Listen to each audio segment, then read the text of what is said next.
నమస్కారం వాజీ వార్తలకి స్వాగతం. ముందుగా ఈనాటి ముఖ్యాంశాలు. పోలవరం ప్రాజెక్టుపై శ్వేతపత్రం విడుదల చేసిన ఏపీ సీఎం చంద్రబాబు. 5 ఏళ్ల పాటు గత ప్రభుత్వం ఎలా విధ్వంసం చేశారో వివరించిన చంద్రబాబు.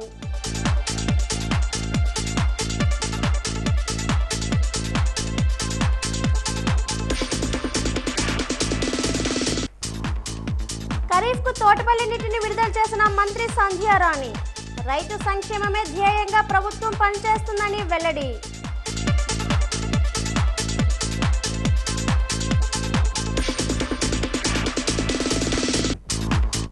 భూసేకరణ చెల్లింపులు శీఘ్రంగా జరగాలి. ప్రాజెక్టుల సమీక్షలో అధికారులను ఆదేశించిన జిల్లా collector doctor B R Ambedkar.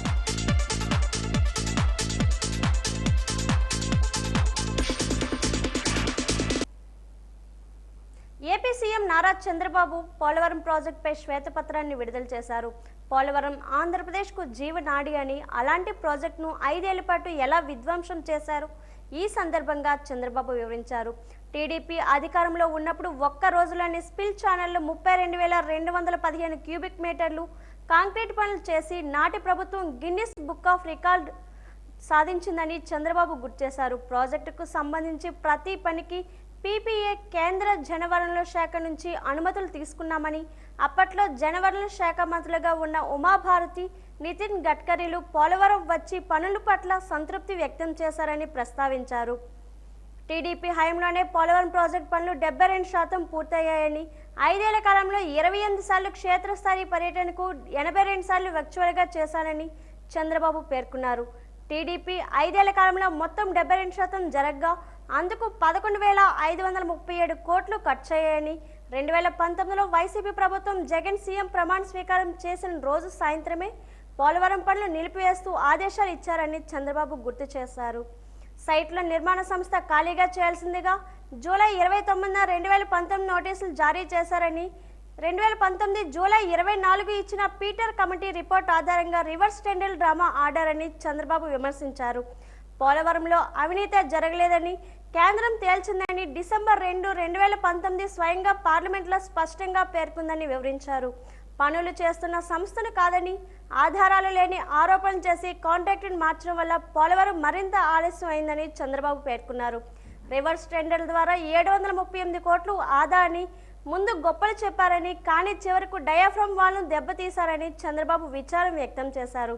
Polavaram ప్రాజెక్టుకు జగన్ శాపంగా మారారని సీఎం చంద్రబాబు విమర్శించారు. రాష్ట్ర విభజన వల్ల జరిగిన నష్టం కంటే జగన్ వల్ల రాష్ట్రానికి ఎక్కువ నష్టం జరిగిందని చంద్రబాబు పేర్కొన్నారు. ఆ ఎస్టిమేట్స్ ప్రకారమే నవయోగికి అప్పుడు ఇచ్చాం, అది కూడా కేంద్ర అనుమతితో. అది క్యాన్సిల్ చేసి రివర్స్ టెండర్ పెట్టాడు. కనీసం ఆ వర్క్ లో ఆ డబ్బులకు పని చేసి ఉంటే అది వేరే విషయం. అది చేయకుండా రివర్స్ టెండర్ పిలిచి ఏజెన్సీ పేర్లు I don't want to quote, ఎవరేముంది ఎవరు ఇది చేస్తే వాళ్ళ అవకాశం కోసం వాళ్ళ కంపెనీ కోసం పనిచేస్తారు. ఇన్ రిటర్న్ ఇచ్చారు. ఏమి ఇచ్చారు? Reverse tendering. మళ్ళా ఏం కండిషన్ పెట్టారు? అన్ని మీరు గాని సైట్ అన్ని గాని ఫుల్ఫిల్ చేసి మేము ఇస్తాం. ఇప్పుడు ఏమంటారు? మీరు ఫుల్ఫిల్ చేయడం మేము ఇవ్వలేదు. అసలు ప్రాజెక్టే మునిగిపోయింది, మాకే సంబంధం? మేము రాకమునిపోయి మునిగిపోయింది. టీడీపీ రాష్ట్ర అధ్యక్షుడిగా పల్లా శ్రీనివాస్ బాధ్యతలు చేపట్టారు. మంగళగిరిలోని పార్టీ ప్రధాన కార్యాలయంలో ప్రత్యేక పూజలు నిర్వహించి బాధ్యతలు స్వీకరించారు. పల్లా శ్రీనివాస్ బాధ్యతల స్వీకరణ కార్యక్రమంలో టీడీపీ జాతీయ ప్రధాన కార్యదర్శి నారా లోకేష్, పార్టీ నేతలు పాల్గొన్నారు. పల్లా శ్రీనివాస్ కు పలువురు టీడీపీ సీనియర్ నేతలు శుభాకాంక్షలు తెలిపారు. గతంలో విశాఖపట్నం పార్లమెంటు పార్టీ అధ్యక్షుడిగా పల్లా సమర్థవంతంగా పనిచేశారు. ఆయన సేవలను గుర్తించిన టీడీపీ జాతీయ అధ్యక్షుడు చంద్రబాబు జూన్ 16న పల్లా శ్రీనివాస్ను తెలుగుదేశం పార్టీకి రాష్ట్ర అధ్యక్షునిగా నియమిస్తూ ఉత్తర్వులు ఇచ్చారు. ఈ మేరకు ఈ రోజు ఆయన బాధ్యతలు చేపట్టారు. తనకు ఆ బాధ్యతలు అప్పగించిన పార్టీ జాతీయ అధ్యక్షుడు సీఎం చంద్రబాబు, మంత్రి నారా లోకేష్ కు కృతజ్ఞతలు తెలిపారు. తనపై ఉంచిన నమ్మకాన్ని నిలబెట్టుకుంటానని, కార్యకర్తలకు సముచిత స్థానం కల్పించి ప్రభుత్వంలో భాగం చేయడమే ప్రధాన కర్తవ్యంగా పనిచేస్తానన్నారు. పార్టీని ప్రభుత్వాన్ని సమన్వయం చేసుకుంటూ ముందుకు వెళ్తానని తెలిపారు. 5 ఏళ్ల తర్వాత వచ్చే ఎన్నికల్లోని ఇంతే మెజార్టీతో పార్టీని అధికారంలోకి తీసుకొచ్చేలా కృషి చేస్తానని చెప్పారు. రాజకీయ ప్రేరేపిత కేసుల్ని కొట్టివేస్తామన్నారు. పార్టీ శ్రేణులకు అండగా ఉంటామని భరోసా ఇచ్చారు. కార్యకర్తల్ని వారికి సముచిత స్థానం కల్పించి ముఖ్యంగా నామినేటెడ్ పదవుల ద్వారా ప్రభుత్వంతో భాగస్వామ్యం చేసి ముందుకు తీసుకెళ్లడమే నా ప్రధానమైనటువంటి బాధ్యతగా నేను మీకు ఈ సందర్భంగా తెలియజేస్తున్నా. సోదరులారా, అధికారం కోసం, పార్టీని అధికారంలోకి తీసుకురావడం కోసం అనుక్షణం కార్యకర్తలు, నాయకులు కష్టపడుతూ ఉంటారు. ఏమి ఆశించకంట ఎన్ని ప్రతిపక్ష పార్టీలు, ముఖ్యంగా అధికార పక్షం ఎన్ని ఇబ్బందులు పెట్టినా ప్రతిపక్షంగా ఓర్చుకుంటూ ప్రజా సమస్యల మీద పోరాటం చేస్తూ పార్టీ యొక్క సిద్ధాంతాలు కట్టుబడుతూ అధినాయకుడు యొక్క ఆలోచనల్ని ముందుకు తీసుకువెళ్తూ ఈరోజు పార్టీ అధికారం తేవడం జరిగింది. రాష్ట్రంలో రైతు ప్రభుత్వం ఉందని రాష్ట్ర మహిళా శిశు సంక్షేమ శాఖ మరియు గిరిజన సంక్షేమ శాఖ మంత్రి గుమ్మడి సంధ్యారాణి అన్నారు. సర్దార్ గౌతు లచ్చన్న తోటపల్లి బ్యారేజ్ ప్రాజెక్ట్ నీటిని ఖరీఫ్ పంటలకు ఈ రోజు విడుదల చేశారు. ఈ సందర్భంగా మంత్రి మాట్లాడుతూ రైతు సంక్షేమమే ధ్యేయంగా ప్రభుత్వం పనిచేస్తుందన్నారు. రైతులకు ఎటువంటి ఇబ్బందులు లేకుండా శివారు భూములకు కూడా నీరు అందుటకు చర్యలు చేపట్టడం జరుగుతుందన్నారు. ముఖ్యమంత్రి నారా చంద్రబాబు నాయుడు అపర భగీరథుడని తోటపల్లి ప్రాజెక్టును ప్రారంభించి శ్రీకాకుళం, విజయనగరం, పార్తీపురం, మన్యం జిల్లాలకు సస్యశ్యామలం చేశారని తెలిపారు. తోటపల్లి, జంజావతి ప్రాజెక్టులు, పూర్ణపాడు, లాబేసు వంతెన నిర్మాణం పూర్తి చేయటకు ప్రయత్నిస్తున్నామని ఆమె చెప్పారు. రైతులు 2 పంటలు పండించుకోవచ్చు, వలసలు వెళ్లే అవసరం ఉండరాదని ఆమె పేర్కొన్నారు. ఏనుగుల తరలింపుకు గతం వల్లే ఆపరేషన్ గజా వంటి కార్యక్రమం నిర్వహించటకు ముఖ్యమంత్రి దృష్టిలో పెట్టినట్లు ఆమె తెలిపారు. మన ముఖ్యమంత్రి గారు వచ్చినప్పుడు కూడా ఇక్కడ చాలా మంది రైతులు అడిగారు, సార్ మా దగ్గర తోటపల్లి ఉంది కానీ మాకు నీళ్ళు రావట్లేదు, ఏం అంటే మీరు ఎలా పెట్టండి, ఏ డిజైన్ వేయండి, లిఫ్ట్ ఇరిగేషన్ చేయండి, ఏదైనా. ఇలాగే పక్కనే పాలకొండ ఉంది, పాలకొండ కూడా ఏ విధంగా నీళ్ళు వస్తాయి, అక్కడ ఆయకట్టు ఏ విధంగా మనం కవర్ చేయగలుగుతాం, అక్కడ భూములకి మనం ఏ విధంగా నీళ్ళు ఇవ్వగలుగుతాం అన్నది కూడా ఆలోచించండి. అవసరం పార్వతీపురం, మన్యం జిల్లా, అలాగే బొబ్బిలి కవర్ అవుతుంది, అలాగే నెల్లిమర్ల కవర్ అవుతుంది, చీపురుపల్లి కవర్ అవుతుంది, రాజాం కవర్ అవుతుంది, హెచ్చర్ల కవర్ అవుతుంది.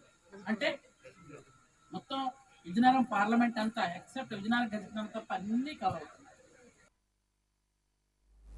జిల్లాలో పలు ప్రాజెక్టులకు జరుగుతున్న భూసేకరణ పనులు వేగవంతంగా జరగాలని, అదేవిధంగా చెల్లింపులు కూడా సత్వరమే జరిగేలా చర్యలు తీసుకోవాలని విజయనగరం జిల్లా కలెక్టర్ డాక్టర్ బిఆర్ అంబేద్కర్ తెలిపారు.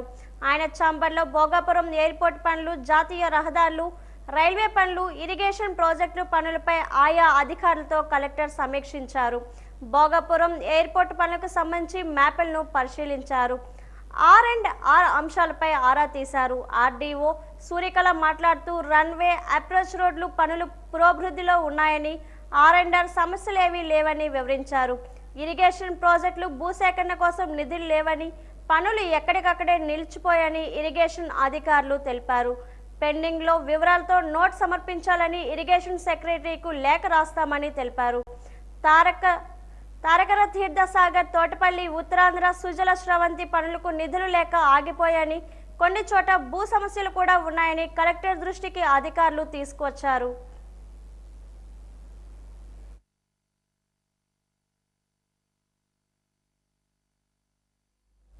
ఐక్యరాజ్య సమితిలో హిందీ భాషను అధికార భాషగా గుర్తించాలని విశ్వ హిందీ పరిషత్ జాతీయ అధ్యక్షుడు పద్మ విభూషణ్ ఆచార్య యార్లగడ్డ లక్ష్మీప్రసాద్ కోరారు. విశాఖపట్నం ఆంధ్ర విశ్వవిద్యాలయం హిందీ భవన్లో ఏర్పాటు చేసిన విలేకరుల సమావేశంలో మాట్లాడుతూ ఇప్పటికే సమితిలో ప్రపంచంలోని 6 భాషలు అధికార భాషలుగా ఉన్నాయని, భారత్ నుంచి హిందీని అధికార భాషగా ఐక్యరాజ్య సమితి గుర్తించాలని ఆయన కోరారు. పరిషత్తు చైర్మన్గా నేను ఇప్పుడు టేకప్ చేస్తున్న కార్యక్రమం ఏంటంటే ఐక్యరాజ్య సమితిలో హిందీని అధికార భాషగా చేయాలి. ఐక్యరాజ్య సమితిలో ఇప్పుడు కేవలం 6 భాషలు మాత్రమే అధికార భాషలు ఉన్నాయి. అది ఏమిటంటే Arabic, Chinese, English, French, Russian and Spanish. ఈ 6 భాషలే అధికార భాషగా ఉన్నాయి. అయితే మన హిందీని కూడా అధికార భాషగా చేయాలనేటువంటి వాజ్పేయి గారు ప్రధానమంత్రి ఉన్నప్పటి నుంచి ఒక కార్యక్రమం.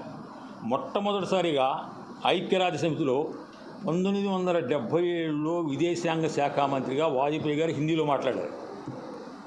తర్వాత పివి నరసింహారావు గారు కూడా ప్రధానమంత్రిగా ఆయన హిందీలోనే మాట్లాడారు. ఇంతవరకు అధికార ప్రసంగాలు చేసింది మన నుంచి. అక్కడ ఆ భాషని అధికార భాషగా కనుక ఐక్యరాజ్యంతో తీసుకురావాలి అంటే ఏం చేయాలి దాని నేను మొన్న నిన్న వచ్చి అమెరికా నుంచి అక్కడ న్యూయార్క్లో కన్సర్న్ అధికారులందరితో కూడా నేను అడిగితే ఈ భాషను మేము అధికార భాషగా పెడతాం అనే ఒక తీర్మానం వచ్చినప్పుడు ఒక 3 ఉన్న దేశాలు ఐక్యరాజ్య సమితి దేశాల్లో 300 మంది అనుకూలంగా ఓటేయాలి. అయితే దీనికి ఉన్నటువంటి పాయింట్ ఏంటంటే బోర్డంత డబ్బు ఖర్చు అవుతుంది. ఎందుకంటే సైమల్టేనియస్ ట్రాన్స్లేషన్స్ ఉండాలి, అవన్నీ ఒక రూమ్ ఉండాలి, ఇవన్నీ ఉంటాయి అక్కడ. అందుచేత వాజ్పేయి గారి దగ్గర నుంచి ఇప్పుడు మోడీ గారి దాకా మధ్యలో సుష్మా స్వరాజ్ గారు కూడా ఫండ్స్ అనేవి లోటే లేదు, sky is the only limit Hindi భాష అధికార భాషగా చేయడానికని చెప్పారు. నెల్లిమర్లలో ఉన్న ఈవీఎం గోదాములను జిల్లా కలెక్టర్ డాక్టర్ బిఆర్ అంబేద్కర్ ఈరోజు తనిఖీ చేశారు. సీసీ కెమెరాలు, గొడవలకు వేసిన తాళాలు, సీలను పరిశీలించారు. అక్కడి భద్రతా ఏర్పాట్లను సమీక్షించారు. అప్రమత్తంగా ఉండాలని పోలీస్ సిబ్బందిని ఆదేశించారు. ఈవీఎం గోదాములకు ఇరువైపులా వర్షపు నీరు నిలవ ఉండకుండా చూడాలని ఇంజనీరింగ్, మున్సిపల్ అధికారులను కలెక్టర్ అంబేద్కర్ ఆదేశించారు. ఇరువైపులా చెరువుల్లా మారిన పల్లపు ప్రదేశాలను కలెక్టర్ పరిశీలించారు. ఆ నీరు బయటికి పోయే మార్గాలపై ఆరా తీశారు. లోతట్టు ప్రాంతాలను మట్టితో కప్పివేయాలని, నీరు పోవడానికి పైప్ లైన్లు వేయాలని లేదా ఇతర ప్రత్యామ్నాయ మార్గాలను అన్వేషించాలని సూచించారు. దీనిపై సమగ్ర ప్రణాళికను రూపొందించాలని కలెక్టర్ ఆదేశించారు.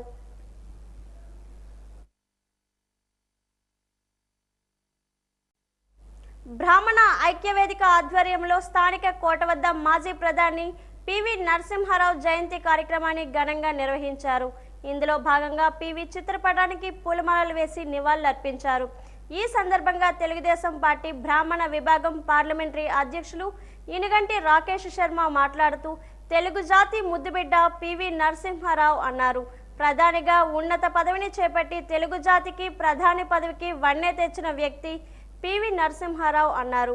ఆయన ఆశయాల సాధనకు ప్రతి ఒక్కరూ కృషి చేయాలని అన్నారు. అదేవిధంగా ఆయన విగ్రహాన్ని విజయనగరం జిల్లా కేంద్రంలో ఏర్పాటు చేయాలని ఆయన ప్రభుత్వానికి విజ్ఞప్తి చేశారు. ఈ కార్యక్రమంలో పార్టీ సీనియర్ నాయకులు రామయ్య పంతులు, మాజీ కౌన్సిలర్ వడ్లమాని సుభద్ర, రవికుమార్, శ్రీనివాస్ తదితరులు పాల్గొన్నారు.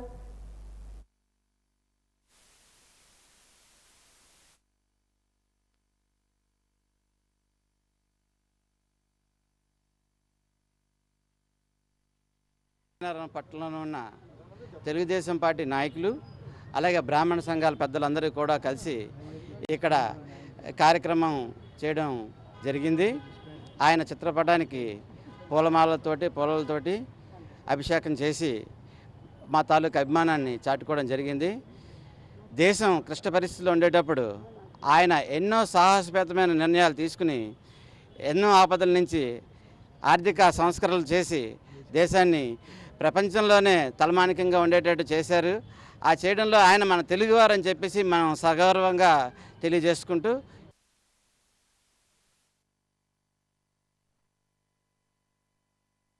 జయంతి సందర్భంగా ఈరోజు విజయనగరంలో మన కోట దగ్గర ఆయనకి ఘనంగా నివాళులు అర్పించడం జరిగింది.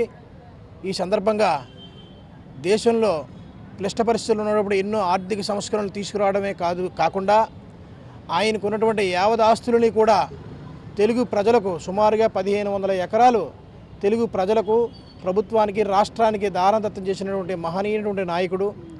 అదేవిధంగా ఎన్నో ఆర్థిక సంస్కరణలు భారత ప్రభుత్వం అంతా కూడా ఆర్థికంగా ఇబ్బందులు పడుతున్నప్పుడు కఠినమైనటువంటి నిర్ణయాలను తీసుకొని ఆర్థికంగా ప్రపంచంలోనే ముందుకు వెళ్ళే విధంగా తీసుకున్న నిర్ణయాల్లో మొదట ఉన్నటువంటి పివి నరసింహారావు గారు ఈరోజు మన రాష్ట్రము మన తెలుగు జాతి ఈ విధంగా ఉన్నది అనడానికి ఆయన ఒక నిదర్శనము.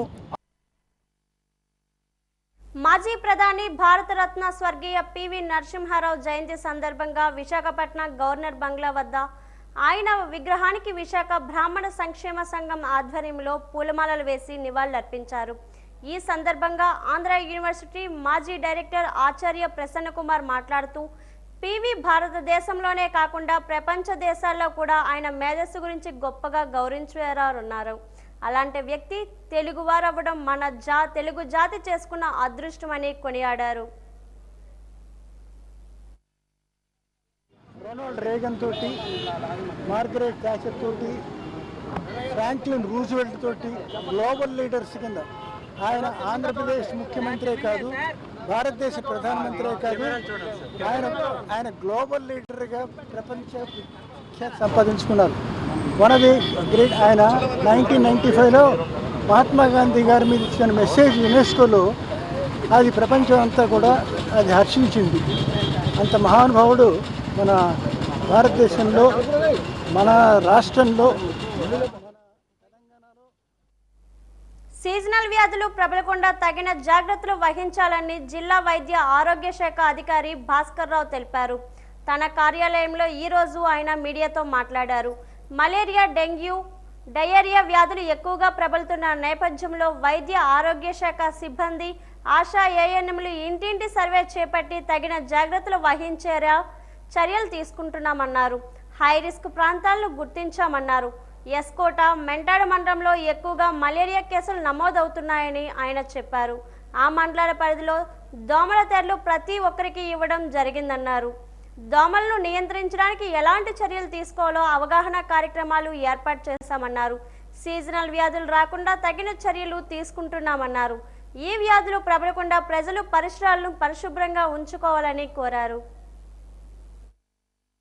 మనకి మలేరియా 113 హై రిస్క్ విలేజ్లుగా మనం గుర్తించడం జరిగింది. ఆ 113 హై రిస్క్ విలేజ్ల్లో indoor residual spraying already May 15వ తారీఖు నుండి 26వ తారీఖు లోపు పూర్తి చేయడం జరిగింది.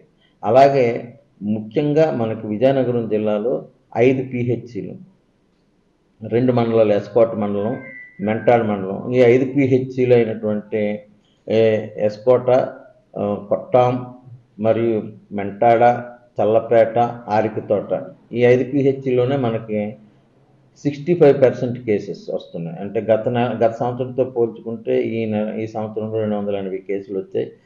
కేసులు అక్కడ రావటం వల్ల మనం అక్కడ ఐఆర్ఎస్ మీద విస్తృతంగా ప్రచారం కల్పించి ప్రజల్లో అవగాహన కల్పించమన్నారు. అలాగే దోమతెరలు వాడటం మీద కూడా అవగాహన కల్పించమన్నారు.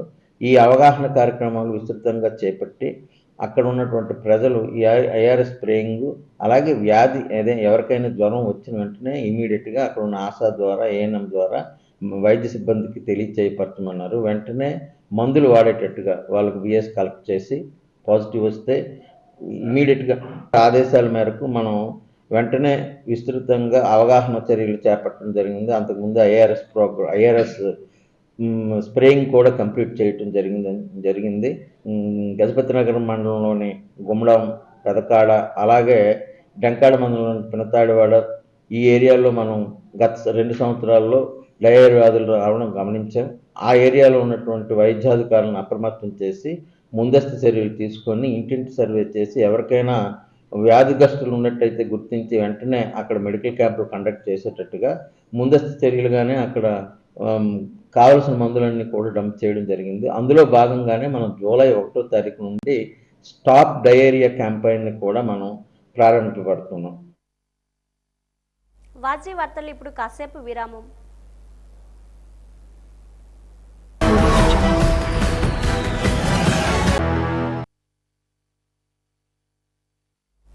ఉద్యానవన పంటల ద్వారా రైతులకు అధిక దిగుబడి వచ్చే లాభాలు పెరిగే అవకాశం ఉందని ఉద్యానవన శాఖ అధికారి శైలజ తెలిపారు. కలెక్టరేట్లోని ఈరోజు ఆమె మీడియాతో మాట్లాడారు. రాష్ట్రీయ కృషి వికాస్ యోజన పథకం కింద పండ్ల తోటల పెంపకాన్ని మరింత విస్తృతం చేస్తున్నామన్నారు. కూరగాయలు, పండ్ల తోట పెంపకాలు తక్కువ కాలంలో ఎక్కువ దిగుబడి వచ్చే అవకాశం ఉందన్నారు. 1500 హెక్టార్లు ఆయిల్ పామ్ పంటను విస్తారంగా పండించేందుకు తగిన ప్రణాళికలు సిద్ధం చేసుకుంటున్నామన్నారు.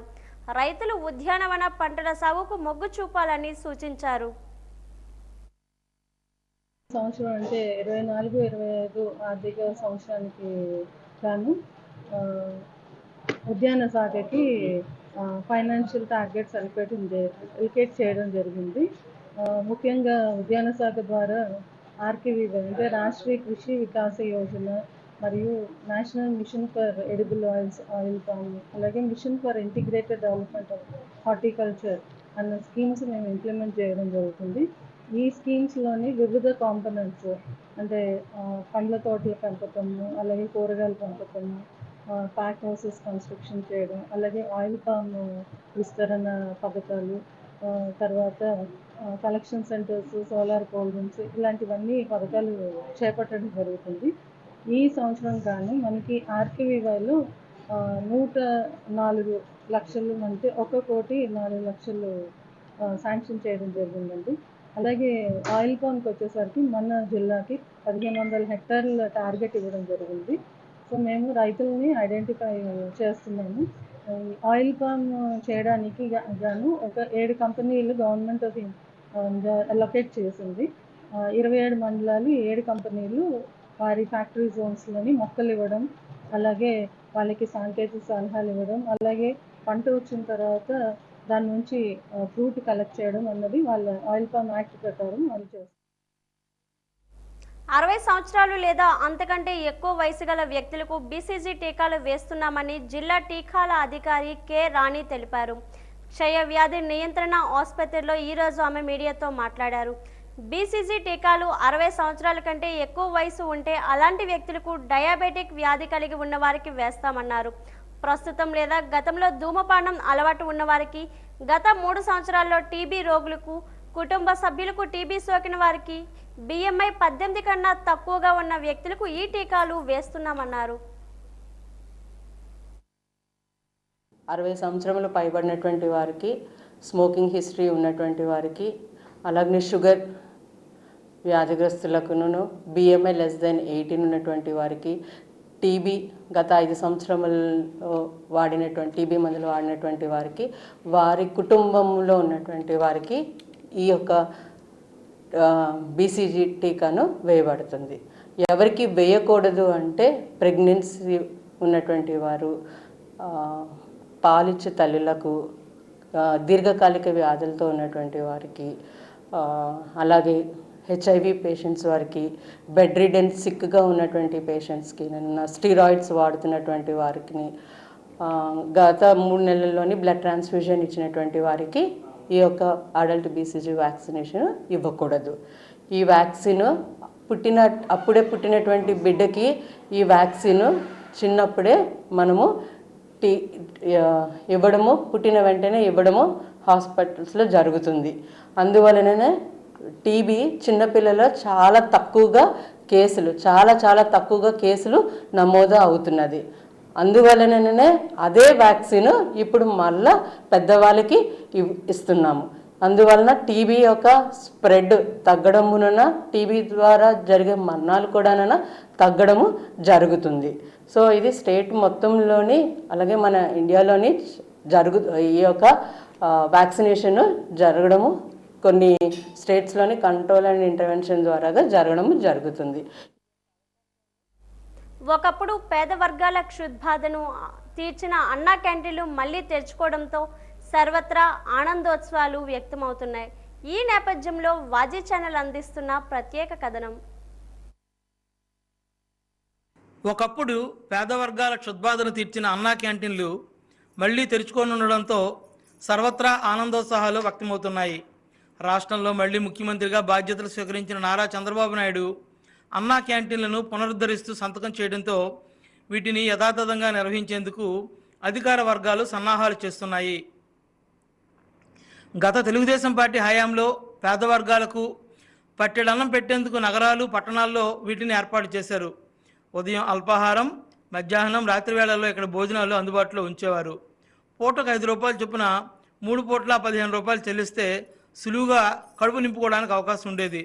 దురదృష్టవశాత్తు 5 ఏళ్ల క్రితం తెలుగుదేశం పార్టీ ప్రభుత్వం మారిపోయి వైఎస్ఆర్ పార్టీ సర్కార్ ఏర్పడడంతో కక్ష సాధింపుతో అప్పటి ముఖ్యమంత్రి జగన్మోహన్ రెడ్డి అన్నా క్యాంటీన్లను మూసివేసి పేద వర్గాలకు దూరం చేశారు.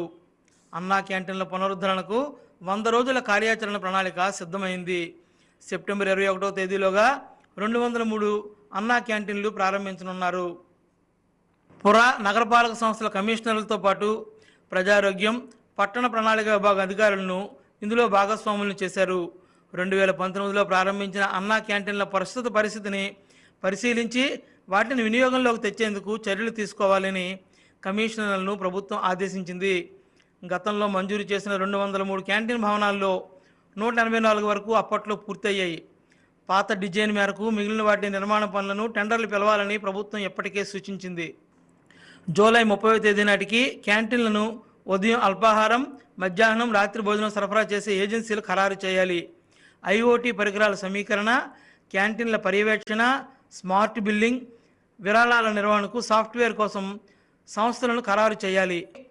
ఆగస్టు 10వ తేదీ నాటికి క్యాంటీన్ భవన నిర్మాణ పనులు, కొత్త పరికరాలు, సాఫ్ట్వేర్ సమీకరణ, ఇతర మౌలిక సదుపాయాలకు ఏజెన్సీలతో చేసుకున్న ఒప్పందాలకు ప్రభుత్వం నుంచి అనుమతులు తీసుకోవాలి. ఆగస్టు 15వ తేదీ నాటికి మిగిలిన క్యాంటీన్ భవనాల నిర్మాణ పనుల కోసం టెండర్లు పిలిచి కాంట్రాక్ట్ సంస్థలతో అగ్రిమెంట్ చేసుకోవాలి. తాగునీరు, విద్యుత్తు, ఇంటర్నెట్ సహా సదుపాయాలన్నీ కల్పించాలి. నగరపాలక సంస్థల్లో 203 క్యాంటీన్లను సెప్టెంబర్ 21వ తేదీలోగా ప్రారంభించాలి. అన్నా క్యాంటీన్లు మళ్లీ తెరుచుకుంటే అన్నార్తుల ఆకలి తీరుతుందనడంలో ఎటువంటి అతిశయోక్తి లేదు.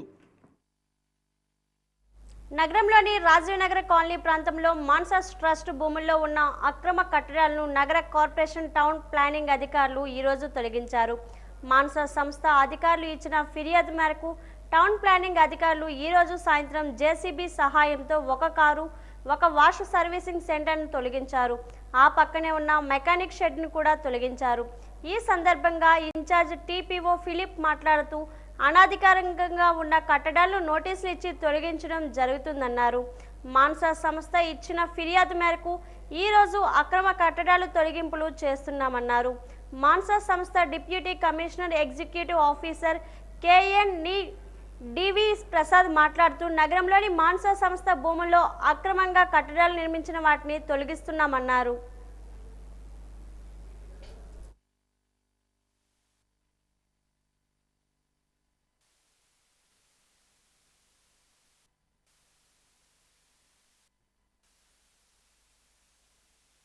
మనం ఈ రాజీనగర్ కాలనీలో survey number 1, 1/1, 1/3, 2/1, 2/3 Dharampuri village, Vizianagaram జిల్లాలో మాన్సస్ ల్యాండ్గా ఇది ఉంది. మాన్సస్ ల్యాండ్గా ఉంది. అయితే ఈ మాన్సస్ ల్యాండ్లో ఏంటంటే చాలా రోజుల నుంచి అనధికారికంగా అక్రమ నిర్మాణం చేపట్టి దాన్ని కమర్షియల్గా వాడుతున్నారు. దీనిపైన మన మాన్సస్ వారు అనేకమైన సార్లు వీళ్ళకి ఎవరైతే కన్స్ట్రక్షన్ చేశారో వాళ్ళకి నోటీసులు పంపడం జరిగింది. అయితే నోటీసులు పంపిన తర్వాత నోటీస్ సంబంధించి ఎవరైతే కన్స్ట్రక్షన్ చేశారో వాళ్ళ దగ్గర నుంచి ఎటువంటి స్పందన కూడా లేదు. దానికే ఏం చేశారంటే మన మాన్సస్ వారు ఏం చేశారంటే ఇలా కాదని చెప్పి మన మున్సిపల్ కార్పొరేషన్ వారికి మన లైన్ డిపార్ట్మెంట్ అనమాట, మన ఎన్ఫోర్స్మెంట్ డిపార్ట్మెంట్కి టౌన్ ప్లానింగ్కి మన మున్సిపల్ కార్పొరేషన్ పంపించగానే మనకి ఏం చేశారంటే మనకి లెటర్ పంపించిన తర్వాత ఇలాగ మా స్థలంలో అనధికారికంగా ఇలా నిర్మాణం చేసి కమర్షియల్గా వాడుతున్నారు, ఈ అనధికారిక నిర్మాణాన్ని మీరు తొలగించవలసిన కోరడమైందని మనకు లెటర్ పంపించున్నారు.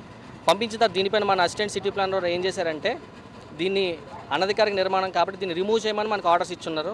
దాని ప్రకారం ఈరోజు ఇక్కడ మనం ఈ అనధికారిక నిర్మాణం ప్లస్ మాన్సస్ యొక్క ఆక్రమణ నిర్మాణాన్ని మనం తొలగిస్తున్నాం. అయితే ఇది గత సంవత్సరంలో ధర్మపూర్లోని రాజానగర్లోని 1లో సర్వే నెంబర్ 1లో ఆక్రమణ చేసి ఇండోమెంట్ ప్రాపర్టీని ఆక్రమణ చేసి మాన్సస్ ట్రస్ట్ ఆక్రమణ చేసి కట్టడం జరిగింది. అయితే మేము ఆ రోజునే ఆప్షన్ ట్రై చేసాం. వాళ్ళు మమ్మల్ని ఇబ్బంది పెట్టి అప్పట్లో సహకారం లేకపోవడం వల్ల మేము ఏమి చేయలేని పరిస్థితి. అయితే ఇప్పటి నుంచి మేము ఇది స్టార్ట్ చేసాం. ఎంక్రోచ్మెంట్ అనే ప్లేస్ అనేది ప్రతిదీ కూడా గుర్తించి మ్యాక్సిమం ఎంక్రోచ్మెంట్ మేము ఖాళీ చేస్తాం. అలాగే రీసెంట్ ఎలక్షన్ టైంలో కూడా చాలా మటుకు చూస్తుండగానే ఎంక్రోచ్మెంట్ జరిగినాయి. మేము చాలా కంప్లైంట్ ఇచ్చడం జరిగింది, ఎవరు యాక్షన్ తీసుకోలేకపోయాం. ఇప్పుడు అవన్నీ కూడా మేము 1 by 1 మేము ఎక్కడెక్కడ సర్వే చేసి ఏ ప్లేస్లో ఏ విధంగా ఉన్నా సరే అన్ని బిల్డింగ్లు కూడా తొలగించేస్తాం. మ్యాక్సిమం మేము ఖాళీ స్థలం ఎక్కడ ఉన్నాయన్నీ కూడా 11 ఇయర్స్ కానీ 33 ఇయర్స్ కానీ గవర్నమెంట్ పర్మిషన్ తీసుకొని చైర్మన్ గారి ఆదేశం ప్రకారంగా ఇవన్నీ కూడా పబ్లిక్ ఆక్షన్ పెట్టి దీనికి వచ్చే ఆదాయాన్ని సంస్థకి జమ కడుతూ ఆ సంస్థ మేము పిల్లల ఫ్రీ ఎడ్యుకేషన్ డెవలప్ చేయడానికి మేము చైర్మన్ ఇన్స్ట్రక్షన్ ప్రకారం మేము ఫ్రంట్కి వెళ్తామని తెలియపరుస్తున్నాం. వాజీ వార్తలు ముగించే ముందు ముఖ్యాంశాలు మరోసారి. పోలవరం ప్రాజెక్టుపై శ్వేతపత్రం విడుదల చేసిన ఏపీ సీఎం చంద్రబాబు. 5 ఏళ్ల పాటు గత ప్రభుత్వం ఎలా విధ్వంసం చేశారో వివరించిన చంద్రబాబు.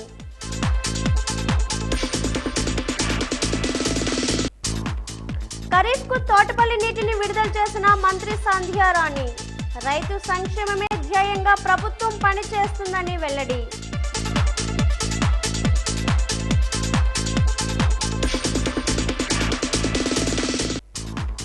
భూసేకరణ చెల్లింపులు శీఘ్రంగా జరగాలి. ప్రాజెక్టుల సమీక్షలో అధికారులను ఆదేశించిన జిల్లా కలెక్టర్ డాక్టర్ బిఆర్ అంబేద్కర్.